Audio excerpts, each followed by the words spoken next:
अस्सलामुअलैकुम। Programme night addition में आपको खुशामदीद कहते हैं। नाजरीन, अगर मैं काजी फ़ाइज़ ईसा के बतौर चीफ़ जस्टिस 13 महीनों के टेन्योर का अहाता करूं तो कहानी एक इस्टेब्लिशमेंट की मुखालिफत से शुरू होकर दूसरी इस्टेब्लिशमेंट की मोहब्बत पर ख़त्म होती है।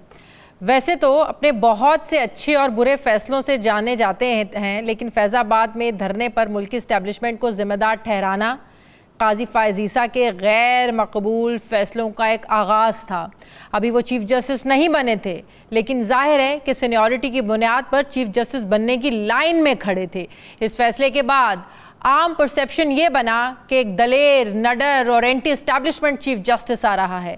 जाहिर है इस परसेप्शन या मकबूलियत के रद्द-ए-अमल में इमरान खान की हुकूमत पर मैं उन पर करप्शन का रेफरेंस बनाया, जो बाद में साबित तो नहीं हुआ, लेकिन उन्हें इमरान खान की हुकूमत के बाद एक ज़ख्मी शेर जैसा जाना जाने लगा। 17 सितंबर 2023 का वो दिन हम सबको याद है जब काजी फ़ाइज़ ईसा ने मुल्क के सबसे बड़े काजी होने का हल्फ उठाया तो उनकी अहलिया साथ खड़ी थी, जिसका मतलब ऐसे लिया गया कि जैसे काजी साहब जो हैं अपने और अपनी बीवी के खिलाफ रेफरेंस को भूले नहीं। काजी फ़ाइज़ ईसा अपना ये ओहदा संभालने से पहले भी खासे मशहूर हो गए थे। जैसे कहा जाए कि अदलिया में पॉलिटिकल पोलराइजेशन का आगाज़ उन्हीं से हुआ तो शायद ये गलत नहीं होगा। अपने चीफ जस्टिस उमर अता बंदयाल के खिलाफ इख्तलाफी नोट लिखने और उन्हें मीडिया में लाने का सारा क्रेडिट कहें डिसक्रेडिट कहें, ये काजी फ़ाइज़ ईसा को जाता है।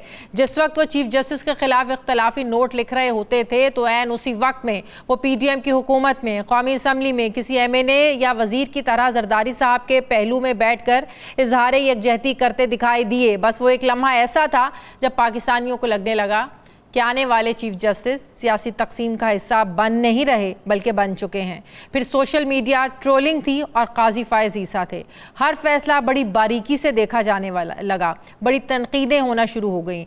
ऊपर से काजी फ़ाइज़ ईसा कोर्ट प्रोसीडिंग को नेशनल टीवी पर बाकायदा लाइव दिखाने का हुक्म भी जारी कर चुके थे, जिसने जलती सियासी मुखालिफत पर तेल का काम किया। और सोशल मीडिया पर ट्रोलिंग प्लस या ट्रोलिंग की सब जो हदें थी वो पार की गई। ऐसे में 13 जनवरी 2024 को फिर एक ऐसा फैसला आया जिसमें तहरीक इंसाफ का इंतखाबी निशान छीन कर जैसे उन्हें इलेक्शन से ही आउट करके रख दिया गया। ये वो फैसला था जो आइंदा सब मतनाज़े फैसलों की जड़ बनने वाला था।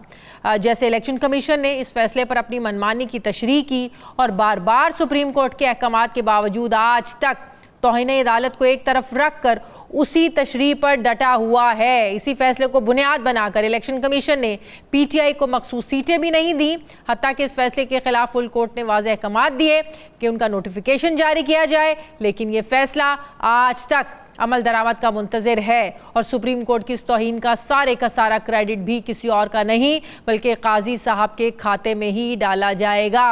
अब आते हैं उस 26वीं आईनी तरमीम की तरफ जिसका नाम लेते ही काजी फ़ाइज़ ईसा की एक्सटेंशन जहन में आती है। काफ़ी अरसे तक ये बात ज़बान ज़द-ए-आम रही कि ये तरमीम सिर्फ काजी साहब को सिस्टम का हिस्सा रखने के लिए लाई जा रही है और इस परसेप्शन को हुकूमती इत्तेहाद दुरुस्त नहीं तो गलत भी साबित नहीं कर सका।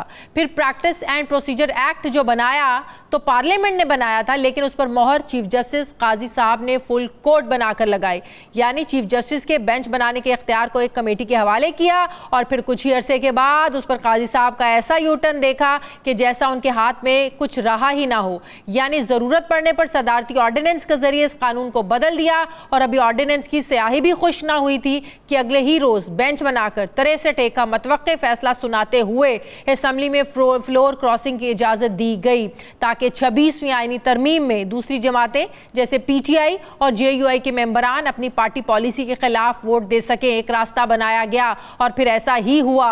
जैसे तैसे करके अगवा बराए वोट के इल्जामात के साथ साथ दूसरी पार्टियों से वोट लिए गए और काजी साहब कुछ नहीं बोले। उन्हें 8 जजिस के अहकामात पर इलेक्शन कमीशन के इनकार पर बोलना चाहिए था, लेकिन वो कुछ नहीं बोले। उन्हें बहसियत सरबराह ने इस्लामाबाद हाई कोर्ट के उन 6 जजिस के खत पर एक्शन लेना चाहिए था जिन्होंने मदाखलत की शिकायत की थी, लेकिन काजी साहब कुछ नहीं बोले। काजी साहब पार्लियामेंट अदलिया के फैसले मानने की बजाय जवाबी कानून साजियां करके आपके फाजिल इदारे को कमजोर बनाती रही पार्लियामेंट और आप चुपके से देखते रहे, लेकिन काजी साहब नहीं बोले। काजी साहब को इलेक्शन 2024 में फॉर्म 45 और फॉर्म 47 के फ़र्क को दूर करना चाहिए था, लेकिन वो कुछ नहीं बोले। काजी साहब ने जैसे 8 फरवरी के इलेक्शन की तारीख दी, वैसे ही तमाम पार्टियों को लेवल प्लेइंग फील्ड भी उन्हें देना चाहिए थी, लेकिन वो नहीं दी। काजी साहब नहीं बोले। काजी साहब की अपनी अदलिया तहरीक इंसाफ के लोगों को ज़मानतें देती रही, लेकिन उन्हें आप ही की मुंसफी में बार बार गिरफ्तार किया जाता रहा। एक अदालत रिहा करती थी, दूसरे तरफ से अहकामात जारी हो जाते थे दोबारा गिरफ्तारी के, लेकिन काजी साहब कुछ नहीं बोले। काजी साहब तहरीक इंसाफ के जलसे बंद थे, जुलूस ख़त्म थे और एहतजाज को जुर्म माना जाता रहा, लेकिन आप नहीं बोले। आखिर काजी साहब उस रोज़ बोले जिस रोज़ यानी आज उन्हें जाना था कि हमसे फैसले गलत भी हो सकते हैं। जनाब नए चीफ जस्टिस को भरी कोर्ट में यहाँ तक कह दिया कि थोड़ा ख्याल रखिएगा। आज जब वो अपना अलविदाई खिताब कर रहे थे, उस वक्त भी फुल कोर्ट में जस्टिस मंसूर अली शाह समेत 5 साथी जजेस मौजूद नहीं थे। ये एक बहुत ही गैर रवायती था, जो अदलिया में एक तकसीम को वाजे करता है, अदलिया में पोलराइजेशन को वाजे करता है, और यही तकसीम आइंदा चीफ जस्टिस के लिए एक बहुत बड़ा चैलेंज होगी। काजी साहब के मुंसफी के दौर में क्या ऐवाने इंसाफ के साथ इंसाफ हुआ, ये जानते हैं उस शख्सियत से जिससे बेहतर शायद ही कोई बता सके कि ये 13 माह में अदलिया ने क्या खोया क्या पाया। साबिक अटॉर्नी जनरल अशतर औसाफ उस दौर में होने वाली लम्हा बलहमा डेवलपमेंट के न सिर्फ ऐनी शाहिद हैं, बल्कि ऑफ द रिकॉर्ड खास उल खास मुलाकातों का हिस्सा भी रहे। उन्हीं से पूछते हैं काजी साहब का जो दौर था, क्या वो वाकई अदल कर सका, क्या वो इंसाफ कर सका, और जिन गलतियों की आज उन्होंने जिक्र किया कि हमसे गलतियां हो सकती हैं, कागज़ का एक टुकड़ा होता है जिसमें फ़ैसला होता है, उसमें जो एक तरफ पार्टी को वो सही लगता है, दूसरी पार्टी को वो अपने ख़िलाफ़ लगता है। तो आने वाले जो नए चीफ जस्टिस बने हैं, जस्टिस याहिया अफरीदी साहब, उनके लिए जो एक पोलराइजेशन का एक चैलेंज है, ये कितना बड़ा चैलेंज होगा, अदलिया की तकसीम वो कैसे उनको निमटना होगा, इसी पर मैं बात करूंगी। मुझे ज्वाइन कर रहे हैं सीनियर माहिर कानून अशतर औसाफ साहब, साबिक अटॉर्नी जनरल। अस्सलाम वालेकुम, बहुत बहुत शुक्रिया अशतर औसाफ साहब आपका। बिल आखिर काफ़ी महीनों की जद्दोजहद के बाद ये हुकूमत 26वीं आईनी तरमीम करने में कामयाब हुई, और उसके बाद जब बिलावल भुट्टो साहब ने ये कहा कि काजी फायज़ ईसा के अलावा ये कोई नहीं कर सकता था, इसलिए हमारी कोशिश थी कि 25 अक्टूबर से पहले ये हम करते, और हमने किया। आपको लगता है कि ये इस मामले को आज एक बार फिर से मतनाज़े बनाने की कोशिश की गई, काजी साहब को इस मामले से जोड़ा गया कि जैसे काजी साहब के होते हुए ही ये होना था, इसके अलावा हो ही नहीं सकता था? शुक्रिया, वालेकुम अस्सलाम, और आपकी तवसत से काजी फायज़ ईसा साहब को सालगिरह मुबारक और आज़ादी मुबारक। आज़ादी मुबारक। देखिए, जब एक जज होता है तो वो क़य्यूद में होता है, वो कैद होता है, वो क़य्यद होता है अपने चेम्बर में और अपने जो उसकी कोर्ट रूम है, और कैद के जो बंद हैं वो होते हैं rules, laws and the constitution.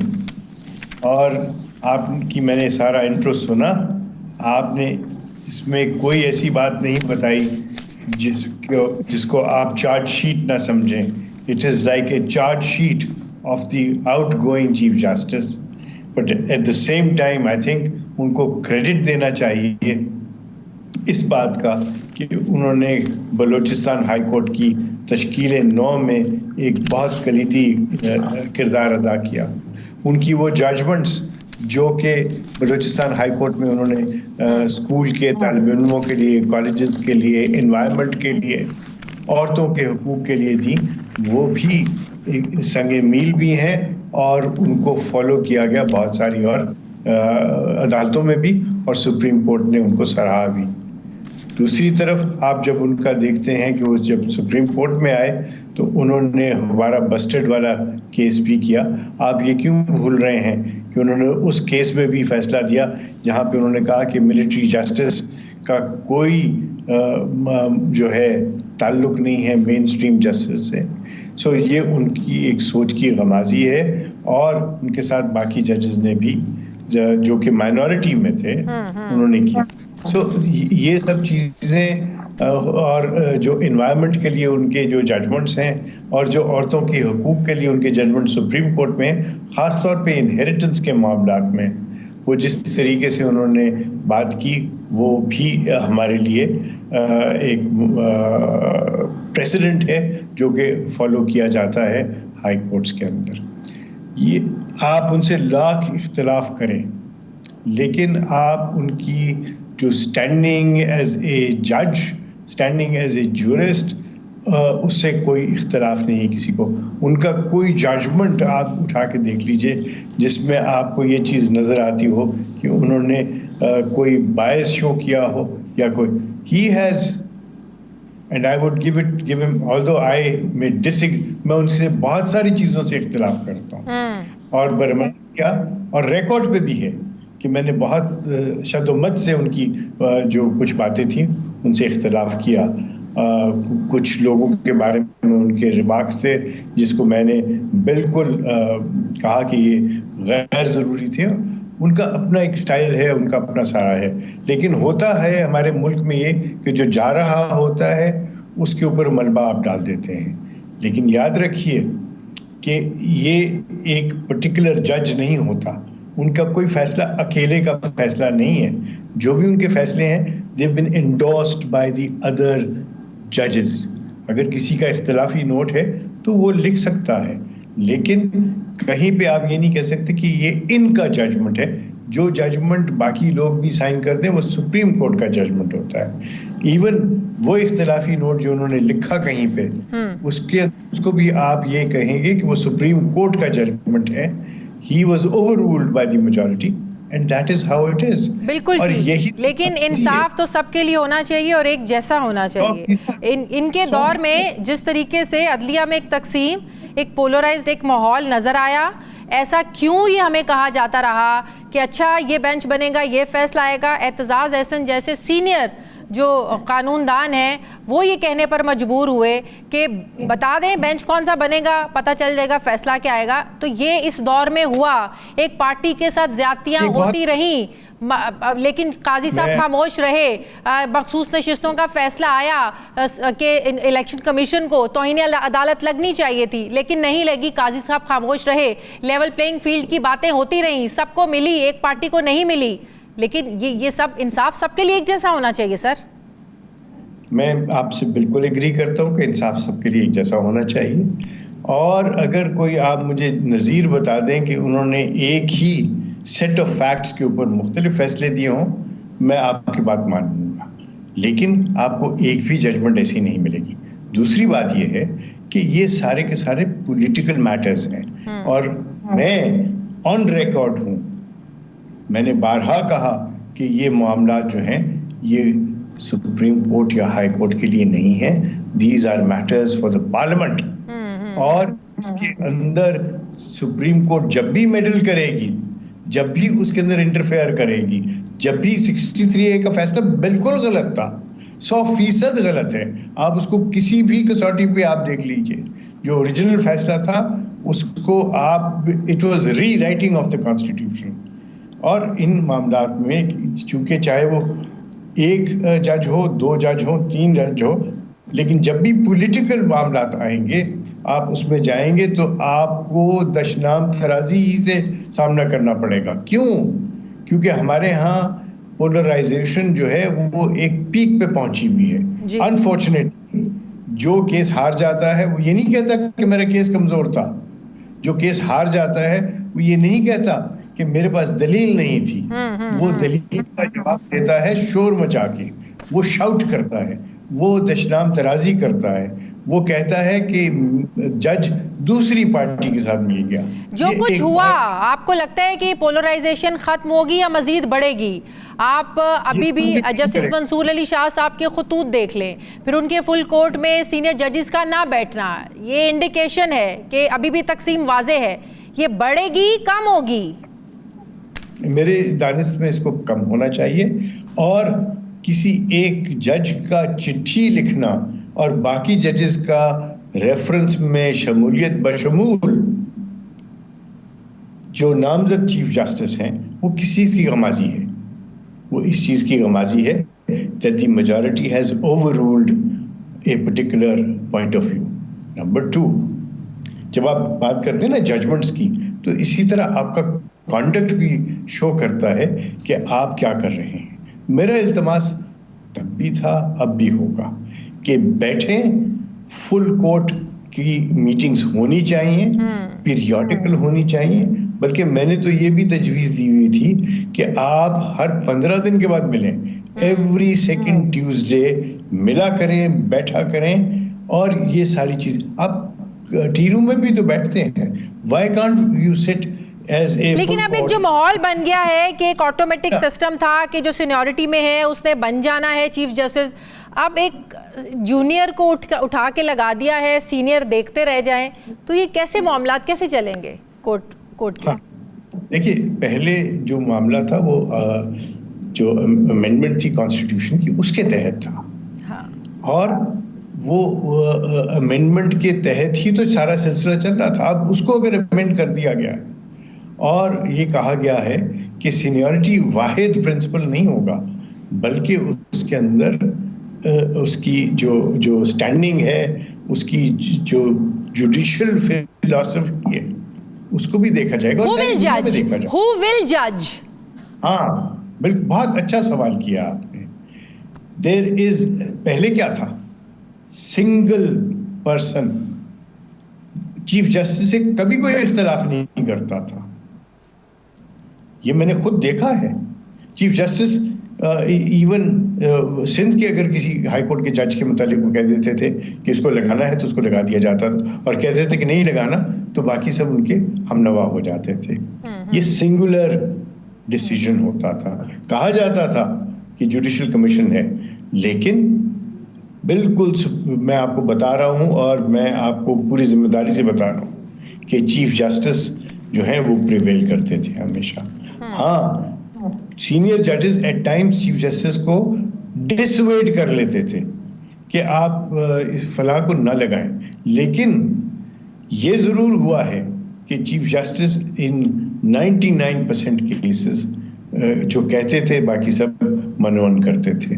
देखिए, ये सेंसिटिव किस्म के और लॉन्ग टर्म डिसीजंस हैं। याद रखें कि जब आपको कोई डिसीजन लेना है तो इन्फॉर्म्ड डिसीजन होना चाहिए, पहली बात। नंबर 2, अगर उसके अंदर मुशावरत हो और बेलाग मुशावरत हो, कभी नुकसान नहीं होगा, कभी नुकसान नहीं हुआ। और तीसरा ये कि जब इस सारे सिलसिले को, लेकिन वो क्या पैरामीटर होगा कि पता चले कि जो पार्लियामेंट का रोल है, जो कमेटी है, जो जुडिशियल कमीशन होगा, उसमें सियासतदान भी होंगे, तो फेवरेटिज्म नहीं होगी, खुशनुदी हासिल करने की कोशिश नहीं होगी, ये इस तासुर को रद्द नहीं कर सकते हम।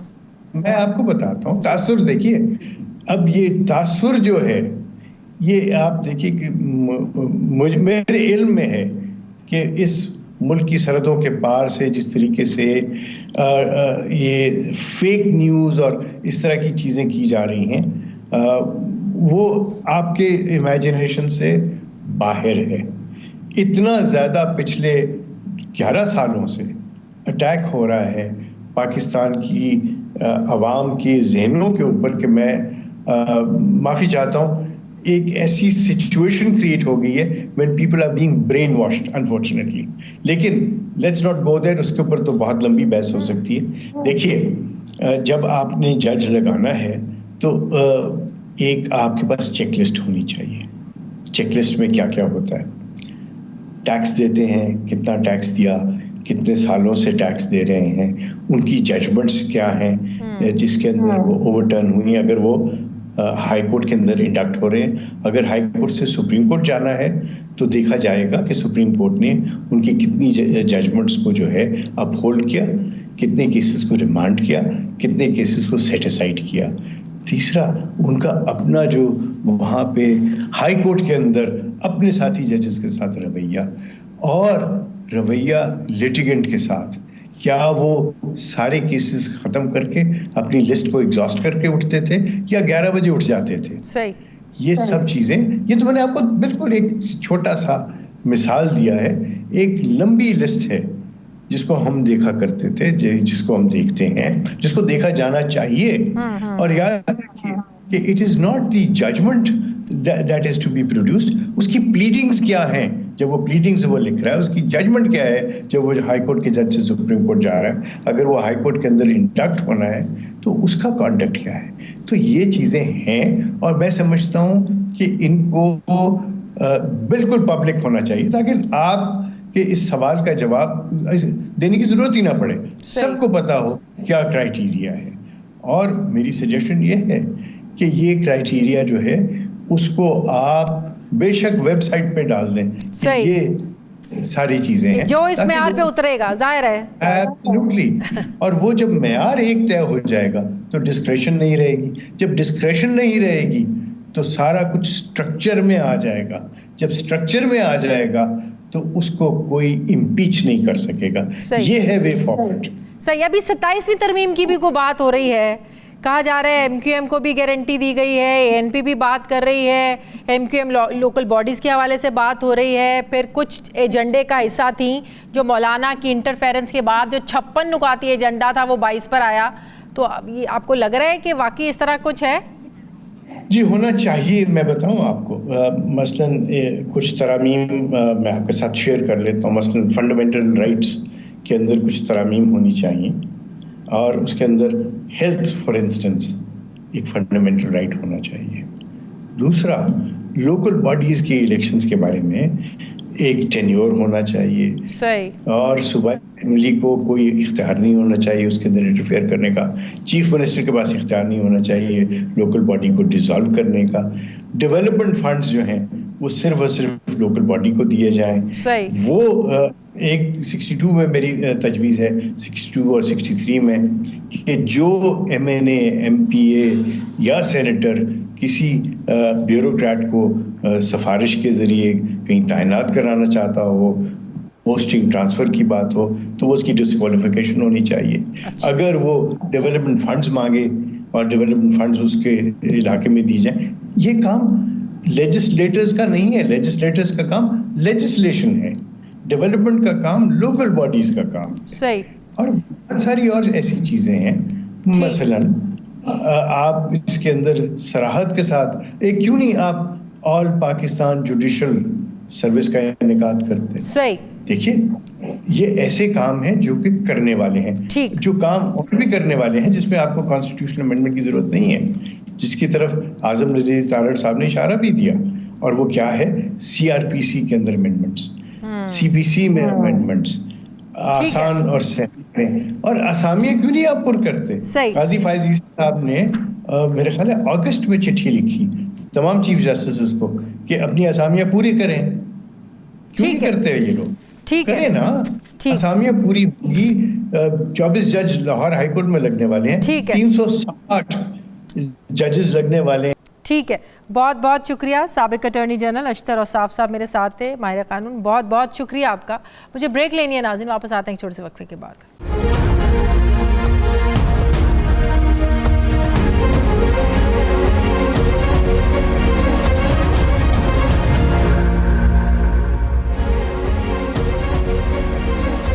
ब्रेक के बाद एक बार फिर से आपको खुशामदीद कहते हैं नाजरीन। पार्लियामेंट से 2/3 अक्सरियत से 26वीं आईनी तरमीम मंजूर होने की देर थी कि पाकिस्तान तहरीक इंसाफ को भी अदालतों से रिलीफ मिलना तो शुरू हो गया है। 9 महीनों के बाद इमरान खान की अहलिया बुशरा बीबी को ज़मानत मिलने पर गुज़श्ता रोज़ उन्हें जेल से रहा किया गया। तो आज इमरान खान की 2 बहनों की ज़मानतें भी मंजूर हो गई हैं। वज़ाहिर बुशरा बीबी की रिहाई अदालत की मामूल की कार्रवाई लगती है, लेकिन सियासी मुखालिफिन उनकी रिहाई को इंसाफ या रिलीफ कहने की बजाय डील और ढील से जोड़ रहे हैं।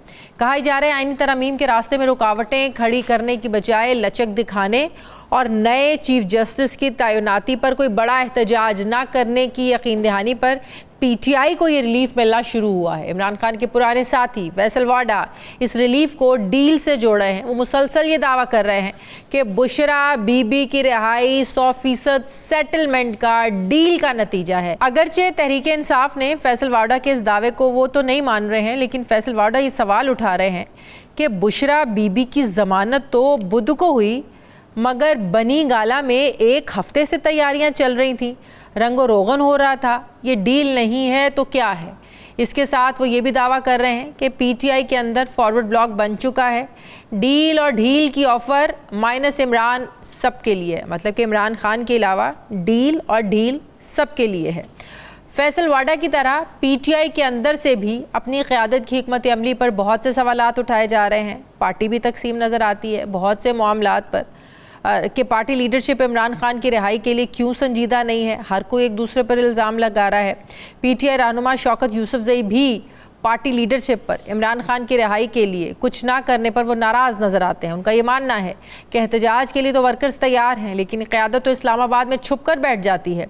सवाल ये है कि पार्टी के अंदर इख्तलाफात और फॉरवर्ड ब्लॉक की खबरों के बीचों बीच पीटीआई के ज़मानतें भी हो रही हैं और दोबारा गिरफ्तारी ना होना ये इंसाफ है या रिलीफ है। बुशरा बीबी की रिहाई के बाद ये भी कहा जा रहा है कि अब इमरान खान के लिए भी रास्ते खुल जाएंगे, मगर कैसे, इसका जवाब अभी तक किसी के पास नहीं है। सवाल ये भी है कि क्या बुशरा बीबी ख़ुद सियासी मैदान में एक्टिव होंगी या नहीं।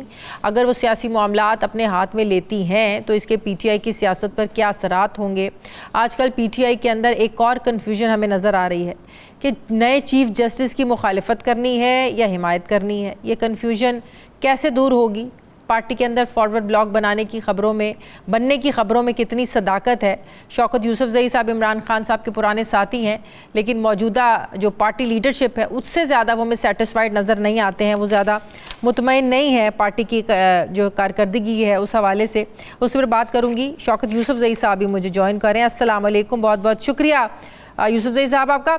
शौकत साहब, क्या वजह है, अब तो आपने देखा बुशरा बीबी को भी जो है वो रिहाई मिल गई है और कहा जा रहा है कि पाकिस्तान तहरीक इंसाफ के लिए जो है वो मामलात सीधे होना शुरू हो जाएंगे, आसान होना शुरू हो जाएंगे।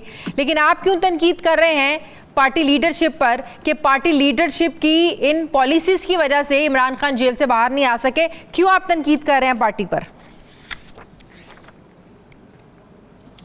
देखिए, मेरी तनकीद ऐसी नहीं है कि मैं अपनी लीडरशिप को मान नहीं रहा या अपने लीडरशिप से मुतमईन नहीं हूँ। देखिए, हमारी लीडरशिप ने कुर्बानियां दी हैं और दे रहे हैं, लेकिन मैं जो चाहता था ना, मैं ये कह रहा हूँ कि हमें हमारी लीडरशिप को मजीद इसके लिए फ़ाल रोल अदा करना है। पंजाब चले जाएं, बलूचिस्तान चले जाएं, सिंध चले जाएं, लोगों वर्करों को मोबिलाइज करना है। ये तो नहीं है कि सिर्फ इस्लामाबाद में बैठ के हम तारीखों का ऐलान कर दें और वर्करों को कहें जाएं तहरीक चलाएं। मैंने इस पे कहा था। बाकी नहीं तो क्या करें, पंजाब जाएं, सिंध जाएं, बलूचिस्तान जाएं, सड़कें ब्लॉक कर दें, एहतजाज करें, लोग डंडे खाएं, आंसू गैस के शेल खाएं, क्या करें? नहीं, मैं ये कह रहा हूँ, देखें, एहतजाज तो अपनी जगह है ना, लेकिन जो हमारी तंजीम है, मरकजी तंजीम है, उनको विजिट जरूर करना चाहिए, दौरे करने चाहिए। दौरे सियासी दौरे होते हैं और ये अच्छी बात है। मतलब ये कि अगर पंजाब चले जाएं, लाहौर चले जाएं, किसी और जगह शहर चले जाएं, वर्कर मोबिलाइज हो जाएंगे। जरूरी तो नहीं है कि जाके आप रोड मोबिलाइज करने के दो तरीके हैं, या आप इजाजत लेकर जलसे कर लें। एहतजाज की तो इजाजत मिलती नहीं है, वो डंडे मिलते हैं या आंसू गैस के शेल मिलते हैं, उससे ज्यादा कुछ मिलता नहीं है। मोबिलाइज या दो तरीके से हो सकता है, या एहतजाज कर लें या जलसे कर लें। देखिए, एहतजाज करना हमारा आईनी हक है और ये हमें आइन ने दिया है कि सियासी एहतजाज होना चाहिए, हो सकता है, लेकिन ये तो फस्ताई से भरपूर गवर्नमेंट है ना, इनकी तो कोई वो नहीं है। आज जो वाकया हुआ उसको देखें आप, जिस तरीके से इन्होंने ये ड्रामा रचाया बहन का और के जी कैदी भाग रहे हैं, तो सियासी लोग हैं, कोई दहशतगर्द तो नहीं है। लेकिन ये सारे ड्रामे आप देखें एक एक करके सिर्फ तहरीक इंसाफ को मुश्किल में डालने के लिए। तो इन मुश्किल हालात में जो मेरी सबसे ज्यादा आप लोगों ने एक बयानिया बनाया है कि आप लोग ये बयानिया बना रहे हैं कि जेल जो कैदी जो है ना फरार करवाएं। बड़ा बोल रहे थे अता तारड़ साहब कि ये झूठा बयानिया प्रोपेगेंडा आप लोग कर रहे हैं, ये क्या मजाक है कि पुलिस वाले खुद कहेंगे आओ भाग जाओ। देखिए, अता तारड़ को इतना सीरियस ना ले, और रंगीला वजीर है, उनकी बातों को सीरियस इसलिए नहीं लेता हूँ कि वो तो पार्टी पे बैन भी लगा रहे थे। वो उनको पता ही नहीं है कि क्या हो रहा है, लेकिन वो तो बस हालात को देख के बस शुरू हो जाते हैं। बाद में पता चलता है कि उन्होंने सही कहा है कि गलत कहा है। ये डिसइंफॉर्मेशन मिनिस्टर है, उनको छोड़ें। मैं जो बात कर रहा हूँ, देखिए, मेरी जो तनकीद थी वो तनकीद नहीं थी। मैं ये चाहता था कि जो जस्टिस याया के खिलाफ जो बातें हो रही थी, तो मैंने ये कहा था कि उनके खिलाफ हमें नहीं जाना चाहिए। जस्टिस याया के खिलाफ हमें उसको वेलकम करना चाहिए। प्रोसेस गलत हुआ, पार्टी में ग्रुप बंदी है, ठीक है, मुझे ये बताएं कि पार्टी में ग्रुप बंदी है? कोई ग्रुप बंदी नहीं। कोई बंदी नहीं नहीं देखिए, नए चीफ जस्टिस को हमारी लेकर पार्टी आप ये बात जाहिर है इसलिए कर रहे हैं ना कि पार्टी में कुछ लोग मुखालिफत कर रहे हैं, तो इसीलिए आप कह रहे हैं कि हमें वेलकम करना चाहिए, हमें जस्टिस याहिया अफरीदी की मुखालिफत नहीं करनी चाहिए। अब जब वो बन गए हैं नहीं, ये तो जी देखिए, इसमें तो जस्टिस याहिया की कोई गलती तो नहीं है ना, उनको तो नामजद कर दिया गया है ना। अब वो 3 साल के लिए चीफ जस्टिस हैं, तो हमें उनके साथ रिलेशन खराब नहीं करने चाहिए, ये मैंने कहा था और मैं आज भी इस पे कायम हूँ। क्योंकि प्रोसेस गलत हुआ था, लेकिन हमसे जो गलती हुई है, जो मैं समझता हूँ एक पॉलिटिकल वर्कर, कि जब ये शिकवार बहस हो रही थी तो उसमें हमें शिरकत नहीं करनी चाहिए थी। जब हमने उस पर शिरकत कर ली तो मैंने कहा कि पार्टी को चाहिए था कि वो फिर बाद में भी असेंबली में आके उसको कन्फ्रंट करते, बाइकाट ना करते, मैंने ये कहा था। मतलब कि कमेटी से निकलना नहीं चाहिए ये था, मेरी राय है। आप ये कह रहे हैं कमेटी से जाना नहीं चाहिए? मेरी जाती राय है ना, अगर हम कमेटी के लिए नाम दे सकते हैं, अगर हम शिकवार बहस कर सकते हैं उनके साथ और फिर सारा पैकेज फाइनल हुआ, उसके बाद अगर हम कहते हैं कि नहीं हम बाइकाट कर रहे हैं क्योंकि हमने नहीं जाना, ये प्रोसेस गलत है, तो प्रोसेस शुरू से ही गलत था, शुरू से ही उनके साथ नहीं बैठना चाहिए था। तो आप कह रहे हैं या फिर कमेटी का हिस्सा ही नहीं बनना चाहिए था, आप ये कह रहे हैं? दूसरी सबसे इम्पोर्टेंट, दूसरी नहीं, कमेटी को नाम भी नहीं देना चाहिए था, और दूसरा इतना हमें रिलाई नहीं करना चाहिए था मौलाना फजलुर रहमान के ऊपर, कि उनके ऊपर इतना तकिया किया गया, इतना रिलाई किया गया कि उसको हीरो बना दिया गया, और बाद में जाके उन्हें वही साबित हुए जो उनसे एक्सपेक्ट किया जा रहा था। शौकत यूसुफजई साहब, आपने इस तहफ़्फ़ुज़ात का भी और शिकायत भी की कि बैरिस्टर गौहर ठीक है, चेयरमैन है, तो इसका क्या मतलब है कि वो हमारी कॉल ही ना उठाएं? तो गौहर साहब कॉल नहीं उठाते आम लोगों की, आम बंदों की, आम वर्कर्स की?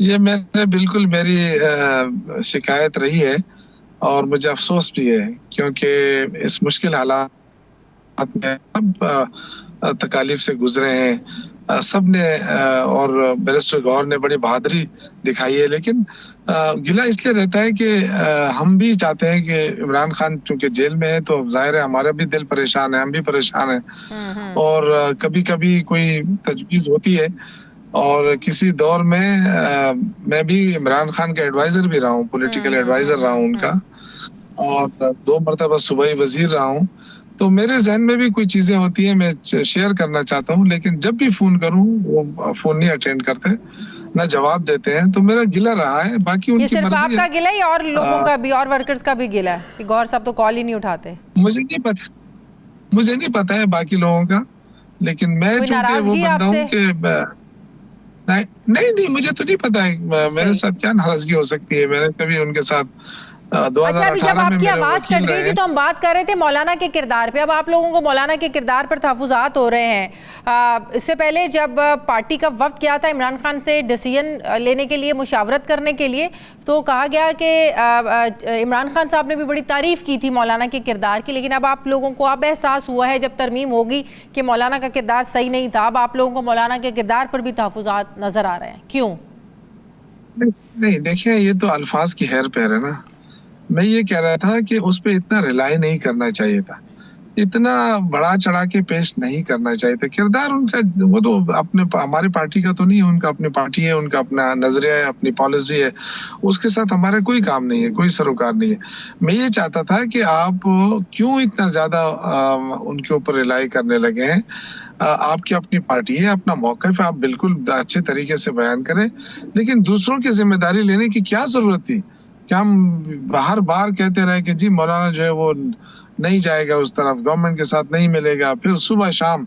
तो ये चीज जो थी, देखें, ये इससे हमारी जो पार्टी है उस पर बड़ा असर पड़ा है, और ये नहीं होने चाहिए थे। हमने मुखालिफत करनी थी, खुलकर करें, और हार जीत तो हर होती है, ये तो जमहूरियत तो हो सकता है, लेकिन क्या हिमायत करने का प्रेशर कहीं और से था, जिसको अब जोड़ा जा रहा है बुशरा बीबी की रिहाई से, और कहा जा रहा है कि तहरीक इंसाफ के लिए अब आने वाला जो वक्त है वो रिलीफ लेकर ही आएगा? तो क्या इस बात को दुरुस्त समझा जाए कि जिस मुखालिफत की आप बात करेंगे, मुखालिफत करनी चाहिए थी, वो हिमायत कहीं के हुक्म से की गई हो और बुशरा बीबी की जो रिहाई है वो अमल में लाई है? देखिए, बुशरा बीबी ने बड़ी बहादुरी के साथ अपनी जेल काटी है। उनके ऊपर जो केसेस है वो 9 दिन भी जेल में नहीं रह सकती थी, 9 महीने जेल में रही है। तो मेरे ख्याल से ये चीज कि जी वो उन्होंने डील की है या डील का हिस्सा है, बिल्कुल गलत। उन्होंने बड़े इससे ज्यादा वो क्या कर सकते लेकिन हैं? टाइमिंग मतलब इज कितने वेरी अरसे तक उसको इंपॉर्टेंट ना। जेल में उधर से रख सकते तरमीम हैं? होती है, उधर से तरमीम का अमल मुकम्मल होता है, कोई खुल के मुखालिफत आप लोग नहीं करते हैं। हर चीज़ में मौलाना का आप लोगों ने साथ दिया है, हाँ में हाँ मिलाई है, आप लोगों ने कोई मुखालिफत नहीं की है। तो बात यह है कि उसके फ़ौरन बाद जब बुशरा बीबी की रिहाई अमल में आती है तो फैसल वाडा उसके बाद ये कहते हैं कि 100% ये डील का नतीजा है। फैसल वाडा कौन है? हुकूमत है या किसी का मोहरा है? क्या है ये? वो कहते हैं बस बिल्कुल बात सही दुरुस्त साबित हो जाती है। ये तो मुझे ये वैसे बात तो है, जो वो बात कहते हैं वो 2 दिन बाद होता जरूर है। अब उनके पास पता नहीं कौन सी चिड़ी है। फैसल वाडा हमारे साथ भी रहा है और उस वक्त भी बड़ा कंफ्यूज रहा है और काफी मशकूक रहा है। तो बहरहाल अब जो उनकी मर्जी है, वो रोज टीवी पे आ जाते हैं, रोज कोई ना कोई चीज बयान कर देते हैं। मुझे तो उनका जो होने वाला होता है वही दिमागी बयान तवाज़ुन करते हैं और भी वो दुरुस्त होता नहीं भी लग रही है। इसका मतलब है कि उनके सोर्सेज पक्के हैं। देखें, वो जहनी मरीज हैं, पत्नी कितनी कितनी गोलियां खाते होंगे बेचारे अपनी टेंशन की वजह से। तो उनको ज्यादा नहीं छेड़ता हूँ मैं। किसी जमाने में हमारे साथ भी रहे हैं और अच्छा ताल्लुक रहा है। बहुत शुक्रिया आपका शौकत यूसुफजई साहब, तहरीक इंसाफ का बहुत शुक्रिया आपका। नाज़रीन, प्रोग्राम का वक्त खत्म हो गया। फीडबैक दें, अपना ख्याल रखें, मुझे इजाज़त दें। अल्लाह हाफिज़।